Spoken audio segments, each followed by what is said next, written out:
கொக்கு டிவி. நீங்கள் யார்? உங்களுக்கு என்ன வேண்டும்? இது ஆபத்தான இடம். இங்கு ஏன் வந்தீர்கள்? மந்திரே மரமே, சுவாமிஜி தான் உங்களிடம் உதவி கேட்க சொன்னார். நீங்கள் எங்களுக்கு உதவ வேண்டும். என்ன உதவி வேண்டும்? இந்த புலி சுவாமிஜியோட மானை தின்றுவிட்டது. அதனால் கோபத்தில் இந்த புலியை பூனையாக மாற்றிவிட்டார். இதனை மீண்டும் பழைய உருவத்திற்கு மாற்ற வேண்டும்.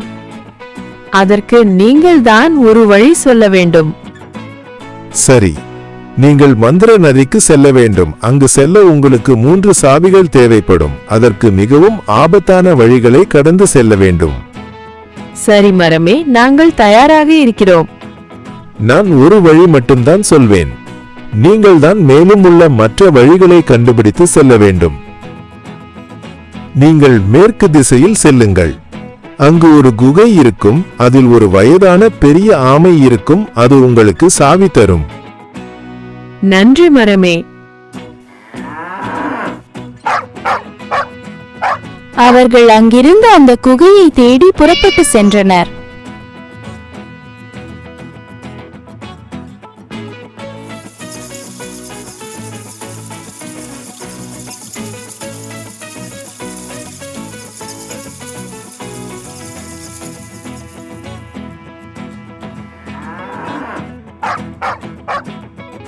சிறிது தூரத்தில் 2 குகை இருந்தது.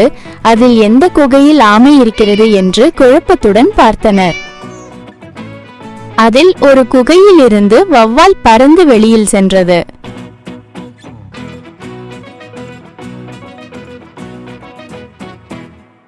இந்த குகையில்தான் ஆமை இருக்கும் போல் தோன்றுகிறது. வாருங்கள் உள்ளே சென்று பார்ப்போம். உள்ள செல்லும் வழியில் முள் செடிகள் இருந்தது.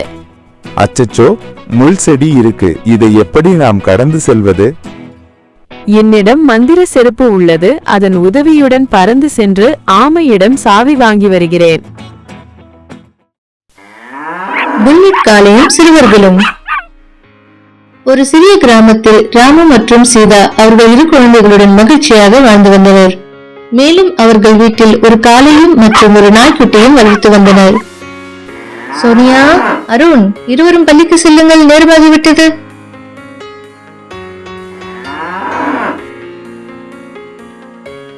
அருண், சோனியா இருவரும் பள்ளிக்கு செல்லும் வழியில் ஒரு பாட்டியை பார்த்தனர்.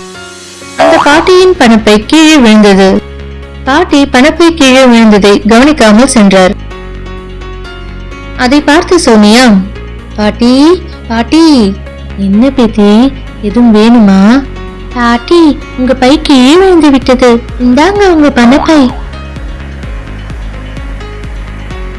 பையில் நான் 1 வாரம் வயலில் வேலை செய்த கூலி பணம் இருக்குது. உங்களுக்கு மிகவும் நன்றி. இந்தாங்க, இருவரும் சாக்லேட் வாங்கிக்கோங்க. எங்களுக்கு காசு வேணாம் பாட்டி. இந்த வயதிலும் உழைத்து வாழும் உங்களை பாராட்ட வேண்டும். பள்ளிக்கு நேரமாகிவிட்டது, நாங்கள் செல்கிறோம் பாட்டி. சரி, பத்திரமாக போய் வாருங்கள். பிள்ளைகள் பள்ளியிலிருந்து வரும் நேரம் ஆகிவிட்டது. மழை வரும் போது தெரிகிறது. இப்ப என்ன செய்வது? டாமி, அப்பா வீட்டில் இல்லை. நீயும் புல்லட் காளையும் சென்று நம் பிள்ளைகளை அழைத்து வாருங்கள். சரி, நாங்கள் அழைத்து வருகிறோம். புல்லட் காளையும் டாமியும் வண்டியில் சென்றனர். சோனியா, அருண் இருவரும் பள்ளியில் இருந்து வீடு திரும்பும் வழியில் மழை பெய்தது. அருண், மழை பெய்கிறது, எப்படி வீட்டுக்கு செல்வது? ஆம், நாம் நன்றாக மழையில் மாட்டிக்கொண்டோம். அப்போது புல்லட் காளையும் டாமியும் அங்கு வந்தனர்.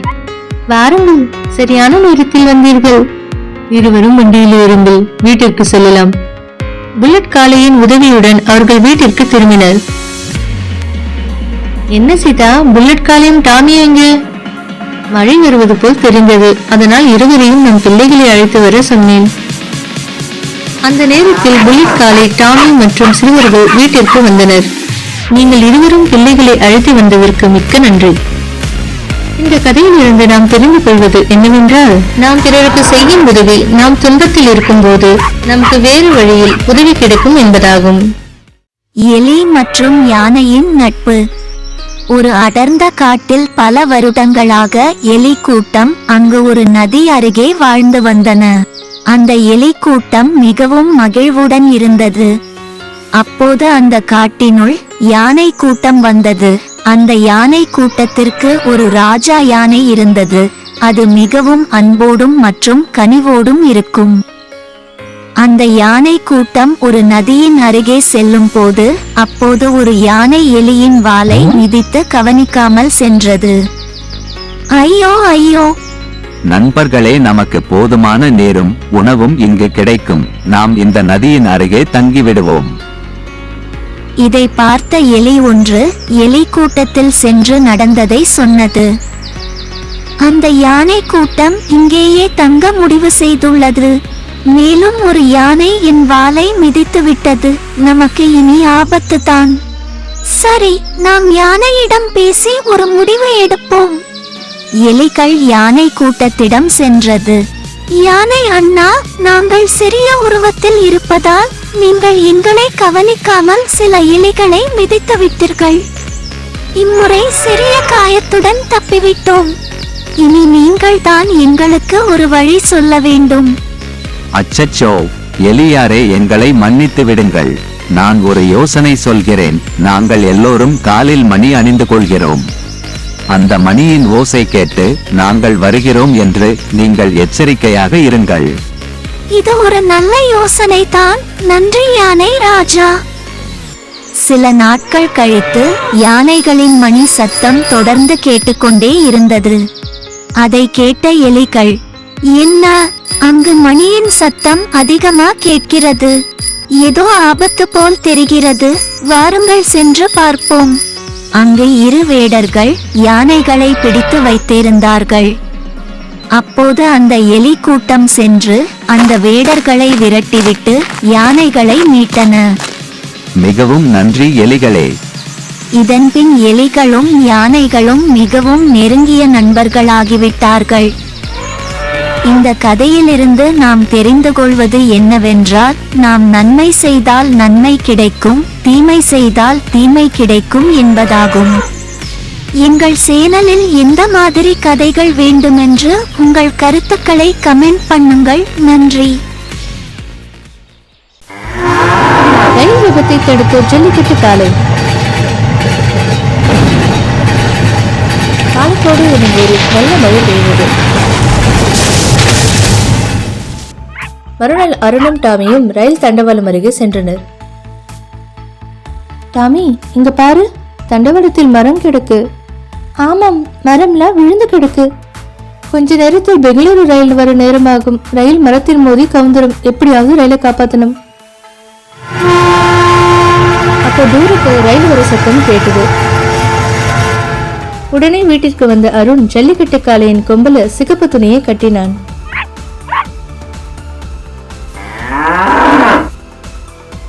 வா, போய் ரயில நிறுத்தணும். அருண், டாமி, காளை மூவரும் தண்டவாளத்தில் ஓடினாங்க. தூரத்து ரயில் ஸ்பீடா வந்துச்சு.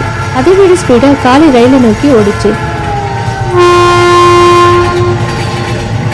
என்ன, மாடு சிகப்பு துணியோடு இருத்தாப்புல வருது.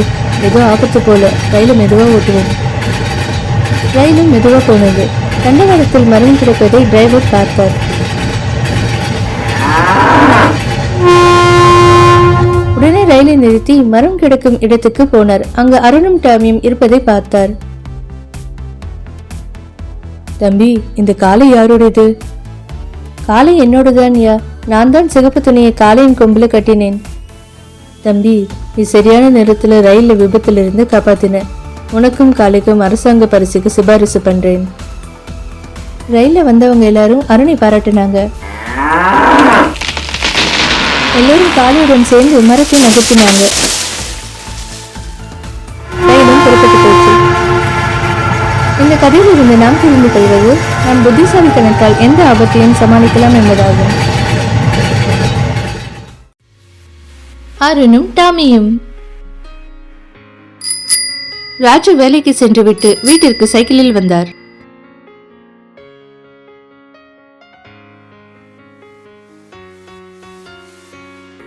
மறுநாள் காலை.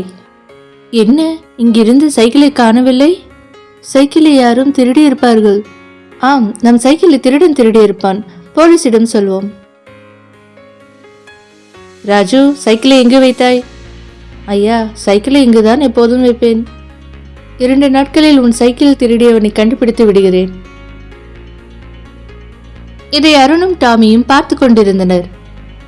டாமி, ராஜு அங்கிள் சைக்கிளை நாம் கண்டுபிடிப்போம். அருணும் டாமியும் ராஜுவின் சைக்கிளை தேடி சென்றனர். அப்போது டாமி சைக்கிளின் பெடல் ஒன்று இருப்பதை பார்த்தது. இது ராஜுவின் சைக்கிள் பெடலாக இருக்கலாம். இதை வைத்து சைக்கிளை கண்டுபிடிப்போம். டாமி, நில். இந்த சைக்கிள் ராஜுவின் சைக்கிள் இல்லை. இதில் இரு பக்கமும் பெடல்கள் உள்ளன.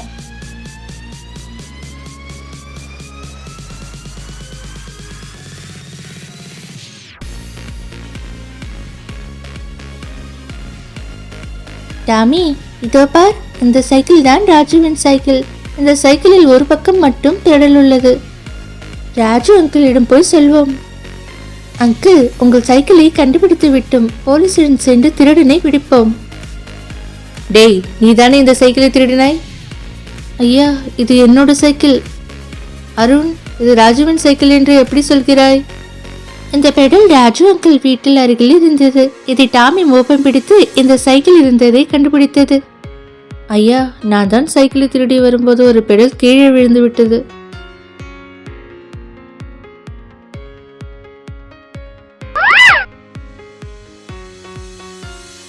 இந்த பெடலை வைத்து நான் திருடியதை இந்த சிறுவன் கண்டுபிடித்து விட்டான். அருண், நீயும் டாமியும் உங்கள் புத்திசாலித்தனத்தால் திருடனை கண்டுபிடித்தீர்கள். உங்களுக்கு எங்கள் வாழ்த்துக்கள். ஏழைக்கு கிடைத்த நீதி. ஒரு கிராமத்தில் குமார் மற்றும் அவர் மகன் முத்து தன் குடும்பத்துடன் வாழ்ந்து வந்தாங்க. குமார் நேர்மையானவர், எந்த சூழ்நிலையிலும் பொய் பேச மாட்டார். சில நாட்களுக்கு பிறகு அந்த கிராமத்துல எல்லாருக்கும் வைரஸ் காய்ச்சல் பரவி வந்துச்சு. அதனால் எல்லாரும் வேலை வாய்ப்பு இல்லாமல் உணவு கிடைக்காமல் கஷ்டப்பட்டாங்க. முத்து, இந்த காய்ச்சல் வந்ததால சாப்பாடும் இல்ல, வேலையும் இல்லாம ரொம்ப கஷ்டமா இருக்கு. அப்பா, இந்த கஞ்சிய சாப்பிடுங்க. நான் நாளைக்கு நல்ல வேலைக்கு போய் நல்ல உணவுக்கு ஏற்பாடு பண்றேன். மறுநாள் முத்து வேலை தேடி சென்றான். ஆனால் அவனுக்கு எந்த வேலையும் கிடைக்கவில்லை. அவன் வீடு திரும்பும் வழியில் ஒரு ஆடு இருந்தது. அதை விற்க முடிவு செய்து சந்தைக்கு எடுத்து சென்றான்.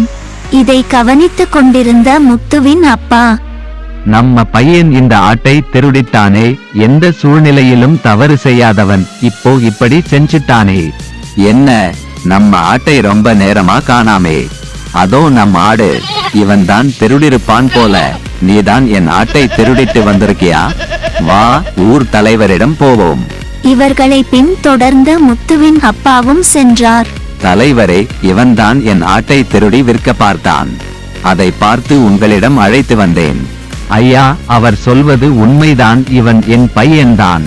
பறவை காய்ச்சலால் வேலையையும் இழந்து உண்ண உணவும் இல்லாமல் கஷ்டப்பட்டோம். அதனால்தான் இவன் இந்த தவறை செய்துவிட்டான்.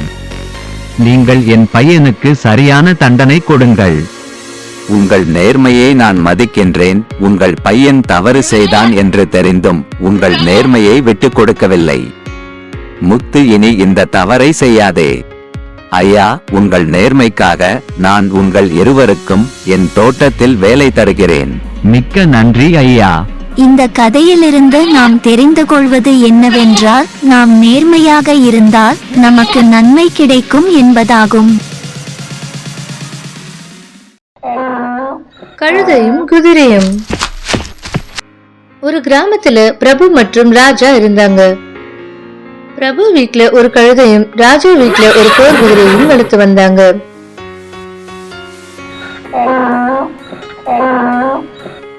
பிரபு கிராமத்துல இருக்கிற மக்கள் துணிகளை வாங்கி கழுதையின் உதவியுடன் துவைச்சு கொடுத்து வந்தாரு. அதுல வர வருமானத்தை வச்சு வாழ்ந்து வந்தாரு. மறுநாள் ராஜா அவர் குதிரைக்கு அன்போடு சாப்பாடு வச்சிட்டு இருந்தாரு. அப்போ பக்கத்து வீட்டு பிரபுவோட கழுதை அதை பார்த்துட்டு, நம்ம கஷ்டப்பட்டு மூட்டையை சுமந்து வேலை செய்யறோம், ஆனா நமக்கு அந்த அன்பும் கவனிப்பும் இல்லையே.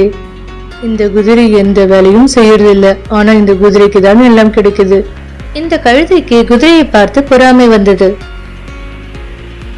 சில மாதங்களுக்கு பிறகு மீண்டும் ராஜாவிற்கு போருக்கான அழைப்பு வந்தது. ராஜாவும் குதிரையும் போருக்கு சென்றனர்.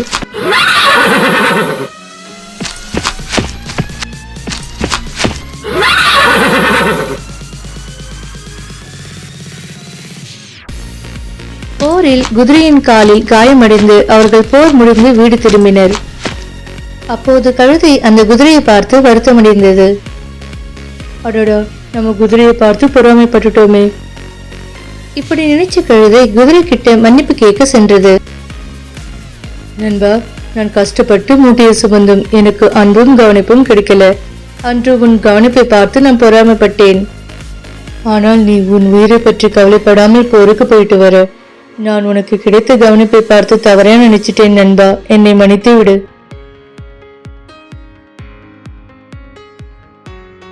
நாம் இந்த கதையிலிருந்து தெரிந்து கொள்வது என்னவென்றால், நாம் மற்றவர்களுக்கு கிடைக்கும் கவனிப்பை பார்த்து தவறாக எண்ணக்கூடாது என்பதாகும்.